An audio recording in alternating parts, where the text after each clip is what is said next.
It doesn't work. So, and here's why it doesn't work, because if you're coaching, two things happen. One, you're not creating any kind of gap for the person. And a gap is necessary. A gap meaning, here's where you are now, here's where you want to get to. My offer closes the gap. So if you're coaching, you are not having a conversation to create a gap. You're having a conversation to close a gap, because that's what good coaching does. So there is no impetus for the next offer. Doesn't work, period. The other thing that happens is when you're coaching, the energy, if you think about it sort of as water, like flowing, is flowing from you to the other person. And a sales offer requires a good.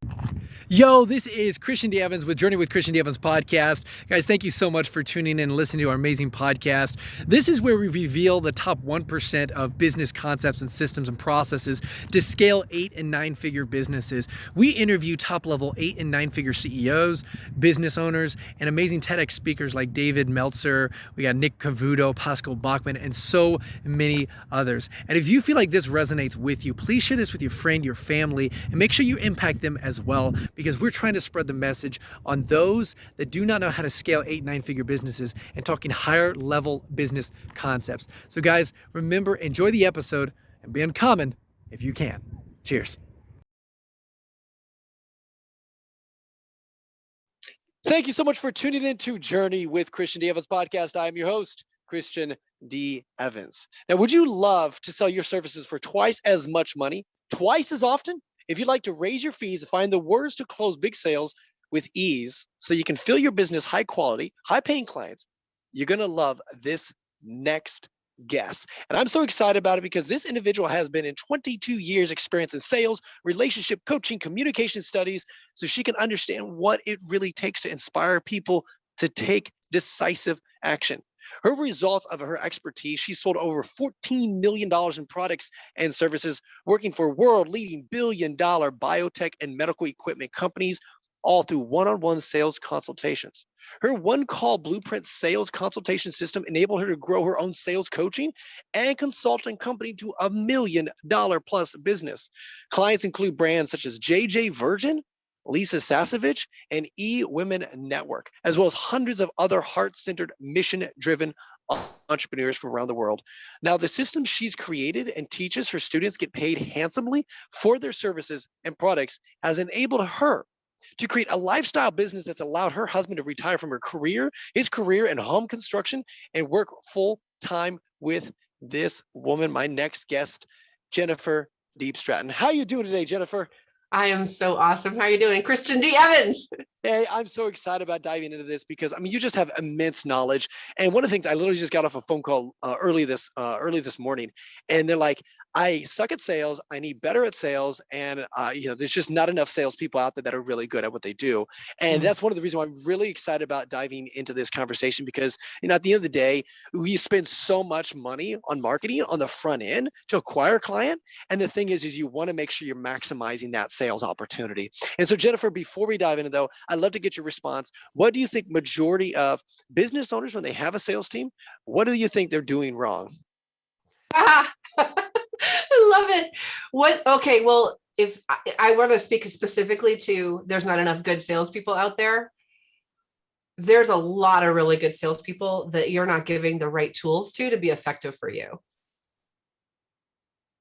That's just the bottom line. And there's a lot of people that aren't very effective, but here's what I've seen. You can have the most amazing salesperson work for somebody that doesn't have an amazing offer, and they will fail. But you give a good salesperson a great offer with a great business owner with a great funnel, and they'll crush it for you. I love it. And that's stabbed to the heart, but you're right though. There are plenty of people, but like you said, you've got to make sure you find the right system. So what do you think majority of these business owners are doing wrong? Do you think it's the offer structure and that's the reason why that conversions suck? Or do you think it's more training and developing their people and really giving them up a really good opportunity to convert? Yeah, where I see people get stuck a lot is especially the transition from I'm selling this, I'm the business owner, now I'm going to have a team do it. That's a place where a lot of people get stuck. And the reason I see is because as the owner, you know your product intimately. You're probably cutting customized deals, one-offs. Oh, wait, that's not my main offer, but I could do this for you. Like you're doing all of this, what I would call sales shenanigans, non-scalable sales shenanigans, but you can do that when it's just you. And then you develop really an unconscious competence. And you're charming because you're the entrepreneur. So you do that, you're charming, you have this unconscious competence, but you don't have a way to transfer that knowledge onto a sales person or a sales team. And so anyone that you hire has to kind of guess, like, what are those top key 5 benefits? What is the top mark? What is the marketing positioning? Why is this really better from like the competition? You know, the owner might know 20 competitors, but you're new and you're like, I don't know who the competitor. So you start to form your own assessments, and all of those things that the entrepreneur took them years to figure out how to sell into that market. They don't give any of that information. They don't mean not to. They just don't know that they know it. So then the sales team fails. Well, what I find so interesting, just like you saying, is that transformation, right?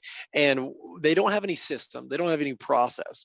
And like you said, you have to attract those high caliber individuals, but you also have to give them the right opportunity and the right structure to make sure, hey, we've got this dialed in. We've got some cool lead acquisition. You just show up and you just, dialed it in. Now, when you're working, let's say you're a business owner and you're trying to look for those higher caliber sales individuals, what should you be looking for, and what kind of systems or what kind of like homework, right, to help you identify really quickly who not to work with and who to work with? Yeah. So when I used to work in biotech, and one of the questions that often came up was, so we used to sell scientific equipment. That my last job in corporate was science equipment. So I sold microscopes to research scientists. So this is a super high, very technical. These are not like the little microscopes you see in the museum, but these are like room size with lasers and the whole thing. And there was always this question, do you take the scientist and teach him how to sell? Because the scientist understands the technology and the equipment and teach him how to sell. Or do you teach the salesperson and teach them the technology, right? So do they have knowledge in the product or knowledge of sales? And to have the success quickly, which is of course what every company wants, is to have fast success with a new person, they need both. And most companies, what I see is they don't know whether or not they really need to hire somebody that has sales experience, which I would always recommend that if you have a high level offer, get the person with a track record selling a similarly priced or higher priced high level offer with a similar level of technical knowledge. Like I came in, I didn't know anything about microscopes, but I sold a highly technical product before, right? And then you got to give them the sales tools. But if you're trying to take the scientist who doesn't have a sales personality and teach them selling, that's going to take you a lifetime. I love that. I love that. And so now my question then is, when you're walking through that process, because I'm a big believer in that 100%, and it's hard to cater and hard to balance both of those. Definitely running a business and then obviously implementing a new salesperson, having that infrastructure.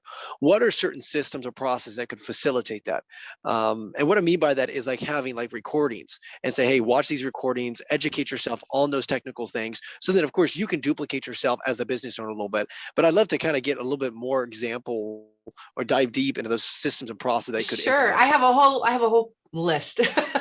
So when we build these for our clients, or tell them to build them, there's several things. So one, we start with, we actually have a messaging process that we go through to help draw out, number one, what are the key messages that have actually been selling your product or could sell your product better. So if it's a big company, then we might go in and look at the best practices for the messaging and positioning of the offer itself.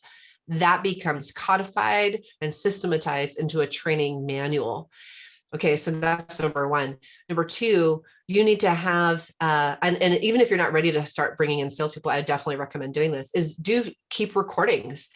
If you're in a one-on-one sales consultation, record them all. I tell my people, record them all, because either you're going to sell something or you're going to learn something. That starts to form a library of, like, these are the 5 people that are ideal clients. It was a perfect close. Here's 5 people that should have bought that I lost. right, that I totally blew. And then here's me answering, the top 10 objections. It's right. So it starts to form a library. So recordings are super great. And then of course, they have to be trained in your sales process. Is it a one call close? Is it two calls? Are they pre-screened ahead of time? Right? They need to see all that.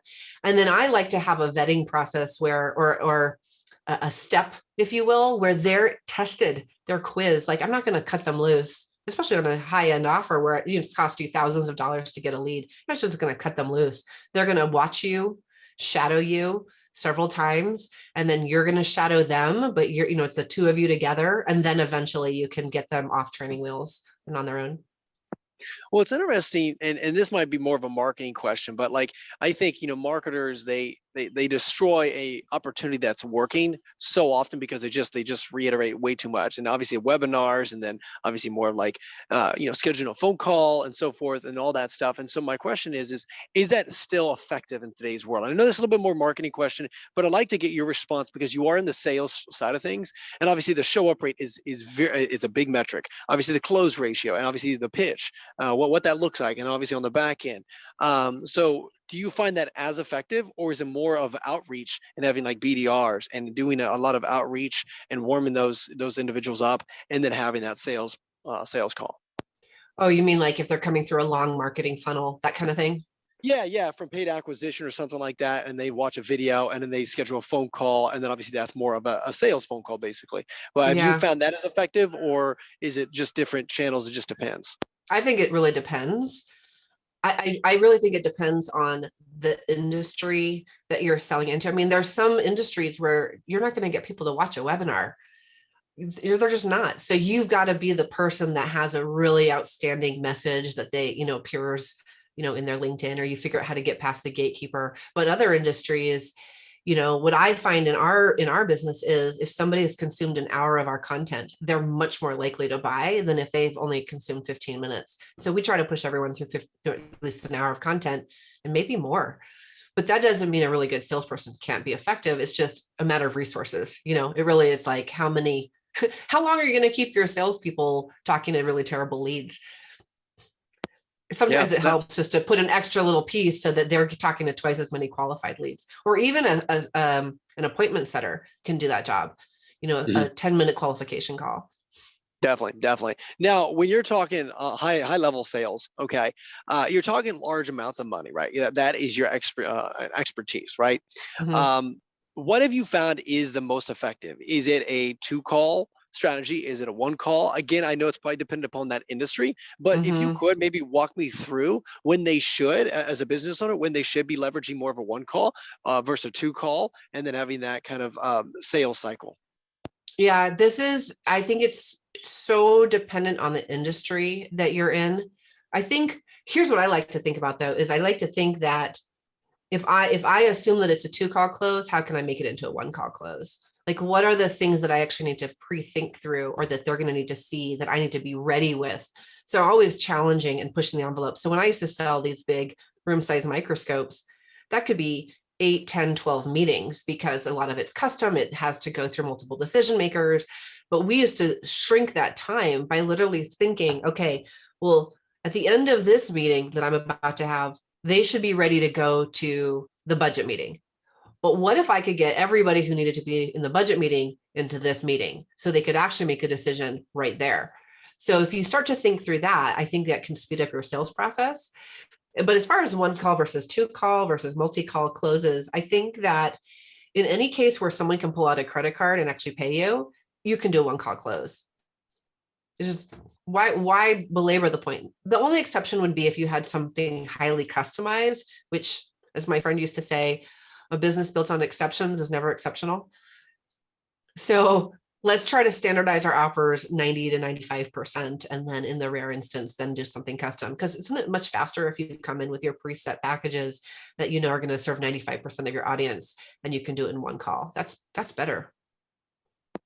Now, when you're talking a sales phone call versus Zoom, because a lot of people I'm noticing in this industry are pushing more towards Zoom because it is more personable. It's a little bit, you can kind of read the body language a little bit. my question is, what are you seeing when you work with your sales, team and those business owners and so forth and your clients? Have you found that is like it's worth testing, or is it effective, not effective? What have you noticed?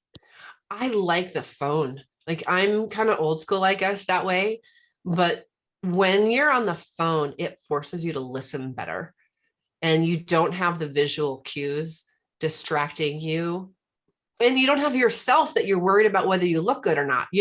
So for me, I'll sit on the phone and I'm like, trying not to jump in and interrupt them. And so I'll literally sit on my hand or put my hand over my mouth because I don't want to interrupt. Right. I want to do a good job, but you can't do that on Zoom. So I still really like the phone. A lot of my clients have gone to Zoom just because people don't seem to have phone calls anymore. But I think the phone it's a great tool. You can hear little things in people's voices, little hesitations that you miss if you're looking at them. I don't know. It's kind of weird. Yeah. Okay. Well, that's good to know, because I was just curious. I was noticing a little bit more push toward the Zoom, but I do like that approach as well. Now, you have an incredible free resource here, the High Ticket Selling Revolution, and you dive deep into 9 secrets to increase your fees, convert more sales, and magnetically attract top dollar clients. Now, I love that approach, and I love that. Walk me through, and I don't want to walk through all 9, right? They got to go get the thing out on your website, right? But just walk me maybe 3 or 4 of them and kind of give us a little bit of taste of what that looks like.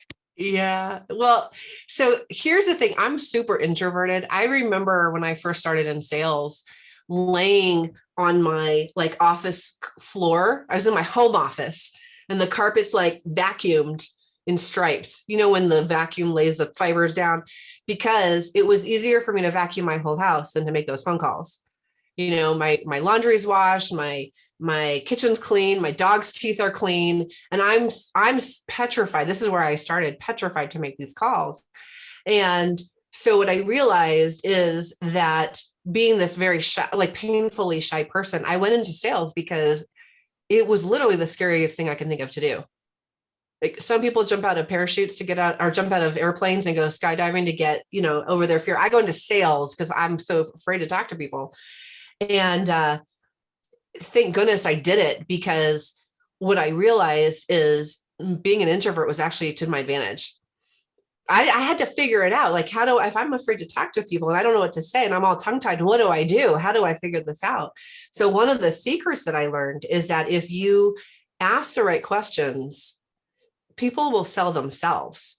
The right people will sell themselves. And I got really, because I was afraid to talk. So I would just ask questions and the people would answer. I got so artful at asking questions that by the end, they're like, wait, well, do you have the thing that would help me with that? I'd say yes. And they're like, is it like this? Is it like this? I'm like, yeah. So then I could make my offer and I wouldn't feel like I was selling at all, because they were literally asking me to make an offer to them.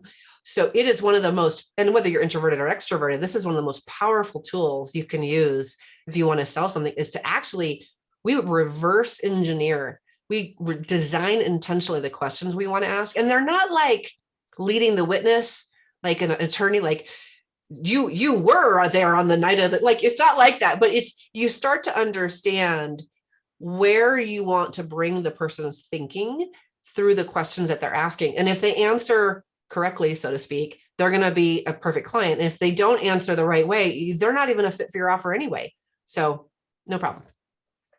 And I like that because, I understand the power of questions, right? And having a conversation, and you got to lead through, questions.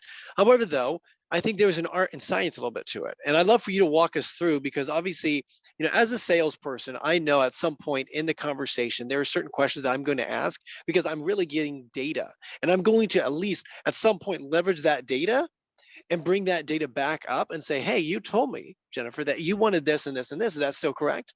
Well, then obviously, can you see how X can get you this, this, and this? Wonderful, right? And so that's a part of the close. And so let me ask you, Jennifer, what are some really top solid questions that you've identified or you teach your clients and their sales teams to really, dial in their conversions and, control that conversation? Yeah. So there's sort of like your standard set of questions as a salesperson that you're always going to ask, those data gathering questions. But there's a trick to it, or an art to it, like you said, because you don't want it to feel to the buyer that you're leading them. They can smell it if you're trying to hook them on something that later on you're going to use against them. Like, that never works.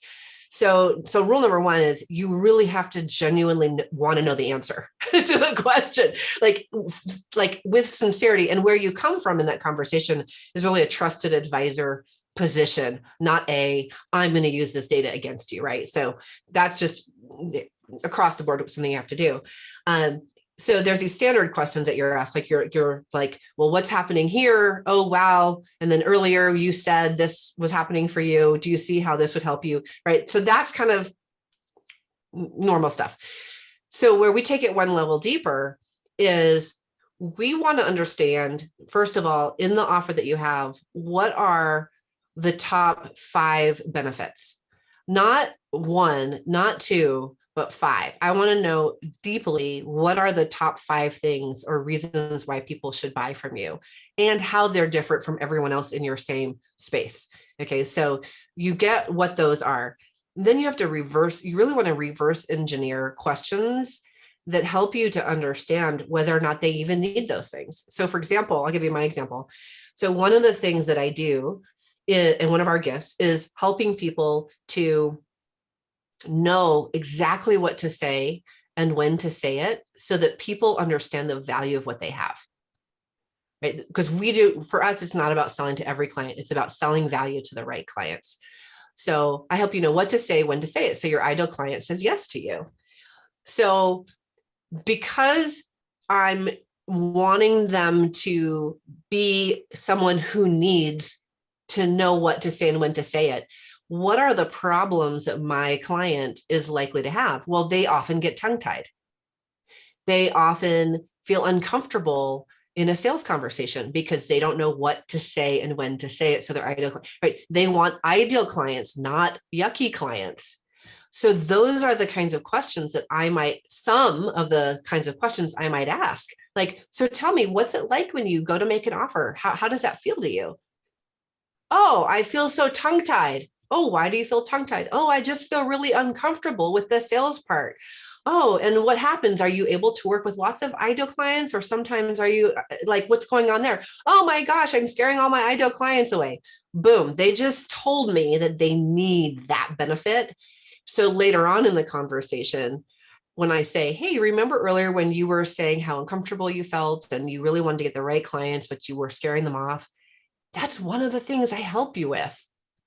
And they're like, oh, you do that? How did you know I needed that? Well, I knew because I asked, but I wasn't like leading the witness along. Hey, I'm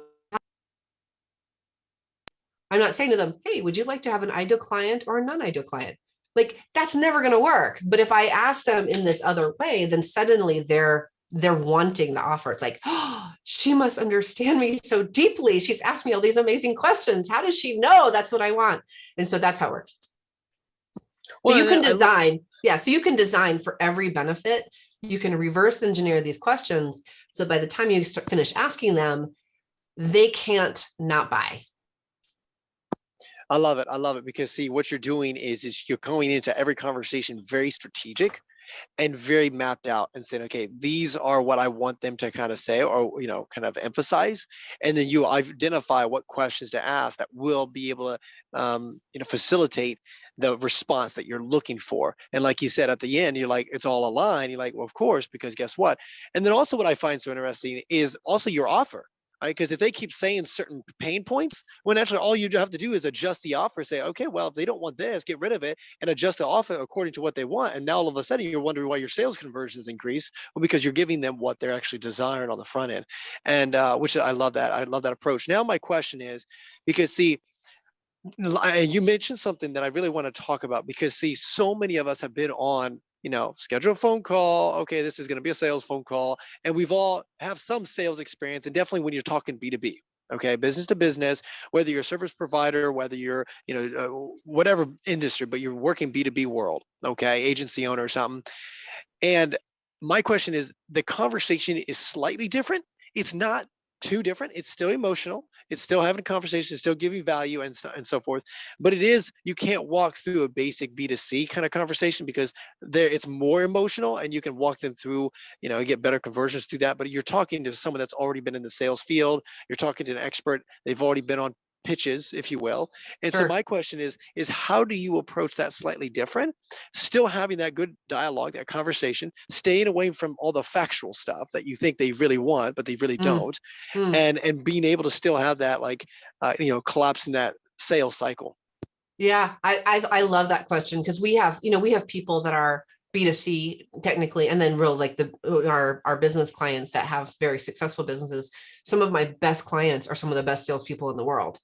I love that I get to be the salesperson, the sales coach. I love it. So it just goes faster. I mean, honestly, it just goes faster. You're really asking the same questions. You're probably not asking as many of them, and you're just real astute. So it might be, in fact, I asked a client the other day, I said, so why is it important to you that you make this change right now? And he was like, I want to make $8 billion because I want to make $1 for every person in the world to teach them about the golden rule. And that was our whole like feely conversation, was that long. But at the end, he was like, okay, let's go.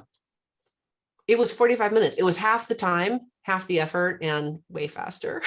Made it much easier. Well, because I think it's interesting, and maybe you see this, and I'd like to get your perspective on this, because one, the sales cycle tends to be a little longer for B2B, right? Sometimes it's not 1 to 2.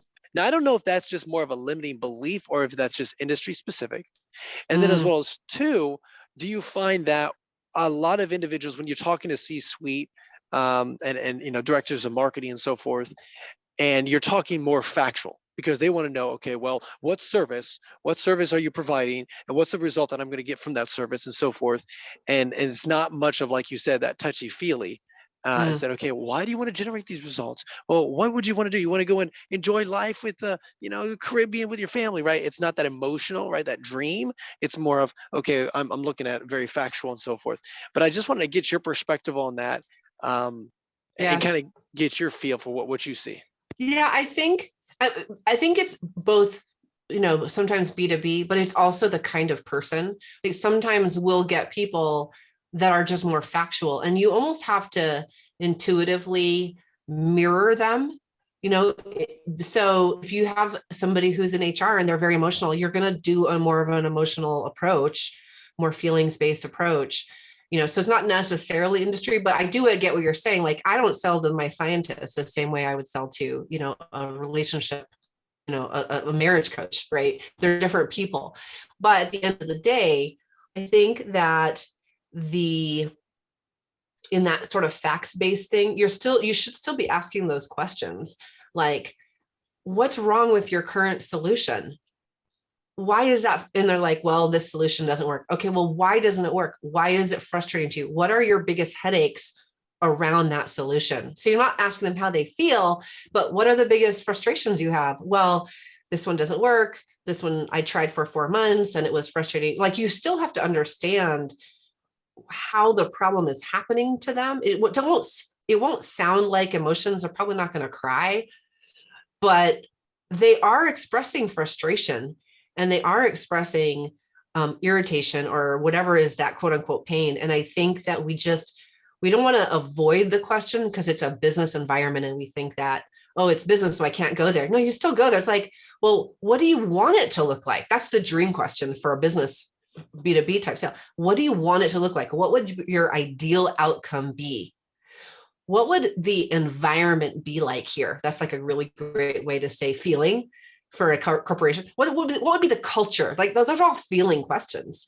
So they just sound a little different. And then they can pretend like they're not having emotion, but they're like, I think she really got me. Or I think, like, wow, I really get your vision. Like, where do you see this going? Why does this matter to you?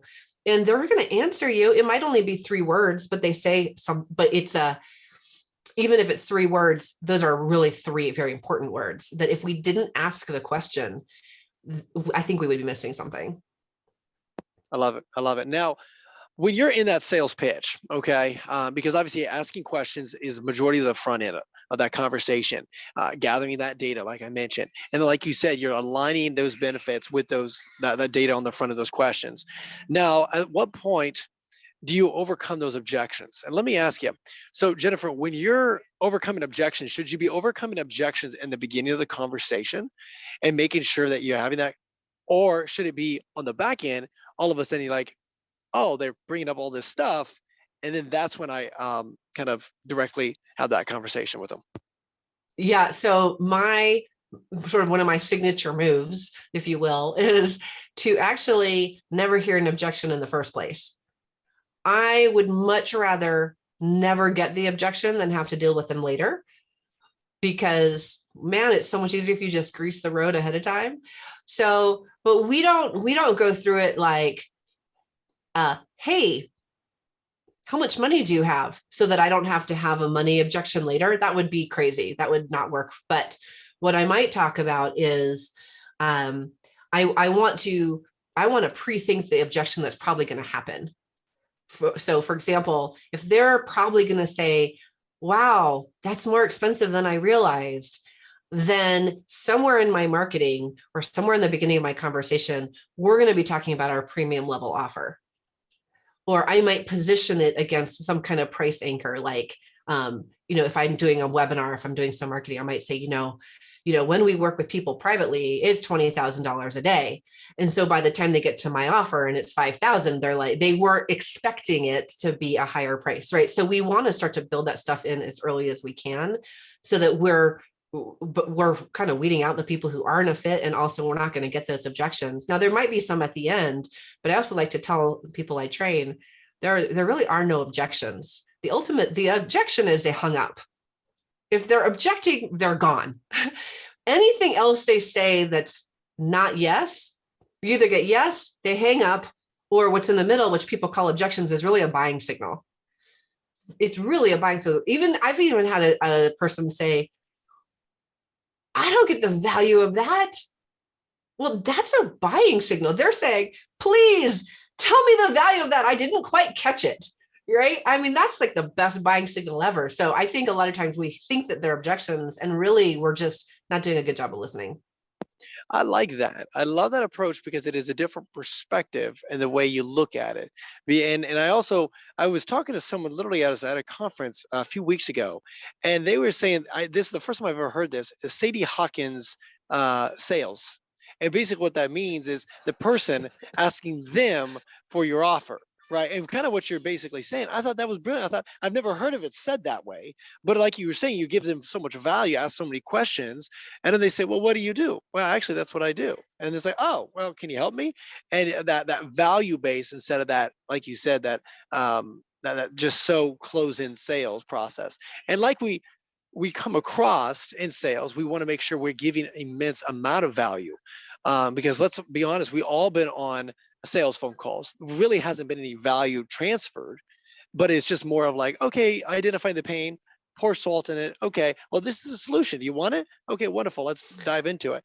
Now, walk me through this, because there has been some coaching, right, where people just coach and they're wondering why I'm coaching. I invited this customer, but why am I not closing? So there is this balance. So I'd love for you to walk me through that a little bit. Oh, so great. Yeah. So don't coach on your calls. Just don't do it. Don't give free advice. Don't coach. Don't do it. Doesn't work. So here I'll break it down though. So here's what happened. We, for the most part, we want to make the sale, but we also really want to help people in the process, right? And we want to provide value on the call. So if you want to provide value on the call, whether or not they work with you, right? Because in the best scenario, if the person doesn't buy right now, they should come back in 2 weeks and buy, because you were so great. Maybe the timing wasn't quite right, or they were waiting for an inheritance, or whatever that is, right? So we have to provide value regardless of whether they buy on that call or not. So where most people go is they can't figure out what actually provides value. They don't know what about the conversation is actually providing value. So where they go is they go to coach, or or they've been to some training where they were taught to do free coaching and then ask for the offer, which it just doesn't work. I have a lot of those people come as clients. It doesn't work. So, and here's why it doesn't work, because if you're coaching, two things happen. One, you're not creating any kind of gap for the person. And a gap is necessary. A gap meaning, here's where you are now, here's where you want to get to. My offer closes the gap. So if you're coaching, you are not having a conversation to create a gap. You're having a conversation to close a gap, because that's what good coaching does. So there is no impetus for the next offer. Doesn't work, period. The other thing that happens is when you're coaching, the energy, if you think about it sort of as water, like flowing, is flowing from you to the other person. And a sales offer requires, a good sales offer requires that you're standing here and they're flowing towards you. You want to open the door and they want to step through. Okay. So if I'm flowing all the energy towards them, they can't come to me and buy. They're like, thanks. And they get washed out down the river with your really awesome coaching. And they're like, see you later. I got it. I love you. I appreciate you so much. And then you're like, what happened? Well, because the energy was wrong. And if you try to turn that energy around as a coach, it feels super awkward, because here you are helping them and being all generous. And then you're like, and can I have money now? Like, it's just icky. Doesn't work. So if coaching doesn't work to provide the value, then we have to have some other conversation that provides value, whether they buy or they don't buy. And that's where people are totally stumped. They're like, well, if I can't coach, how can I possibly give any value? I got to teach something. No, you don't have to teach anything. You don't have to coach anything. You don't have to give any advice. What you need to do is you need to ask really good questions that illuminate for the person what the real issue is. So Einstein is quoted as saying, if I had an hour to solve a problem, I would spend the first 55 minutes figuring out the question.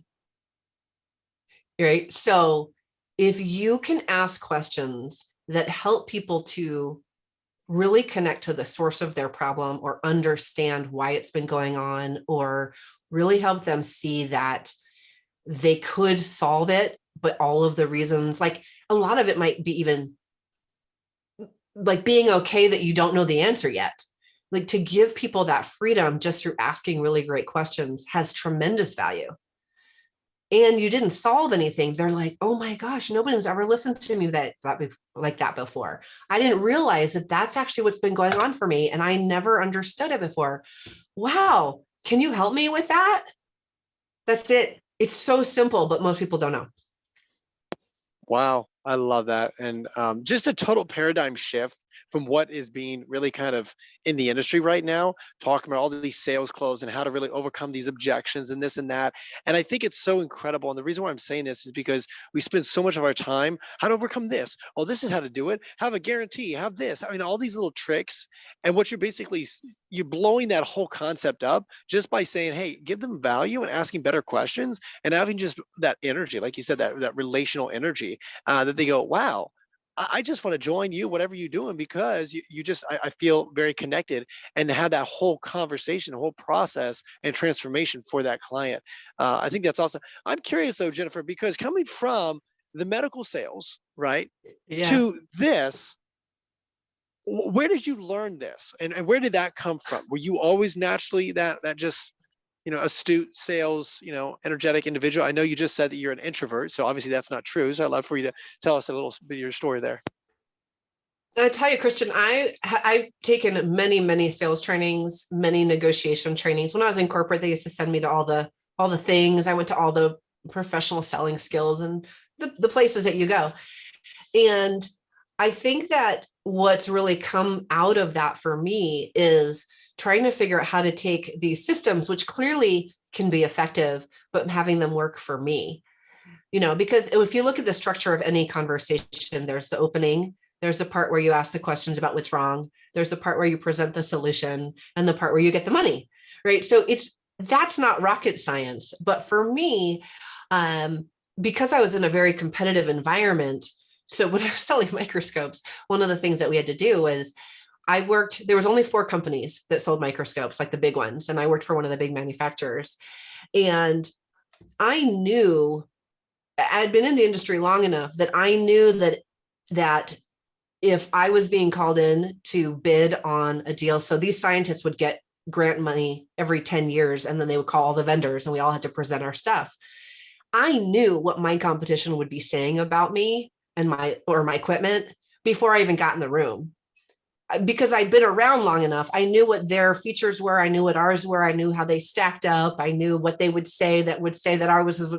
So I just figured out how to sell all around them. Like, I know that on Thursday when they come, that they're going to say this. So since my appointment is before theirs, I'm going to like take all the punch out of that. So by the time the other person gets there, my competition gets there, and they say whatever the thing is that they were going to say, why mine is no good, the scientist is going to say, oh yeah, I heard that already from Jennifer, and I already know that that's not true because da da da da. Like, so it's all kind of a chess game, I think. And where it translated to where we are now is not that people are a chess game, that didn't come out right, but that really understanding that there's like a psychology of where people want to get to. And we have to bring people through these 4 pieces of the conversation. Otherwise, they're not going to buy. And then we can't help them. Like, if they don't buy, we can't really help them. And so if you understand that, then we have to figure out, okay, well, how can I ask these questions in a way that works for me? Like, I can't inflict pain, especially if I'm a coach or I'm a healer. I'm not going to go in and try to inflict pain on people, pour salt on their wound, like you said, and then make an offer. Like, that doesn't feel right. So how can I do it in a way that works for me? How can I design questions that actually support them and have them feel loved and heard and cared for and all of those wonderful things, and still create the offer or the impetus for the offer and get the yes? And so that's what I came up with. I think I just adapted it over time because I had to.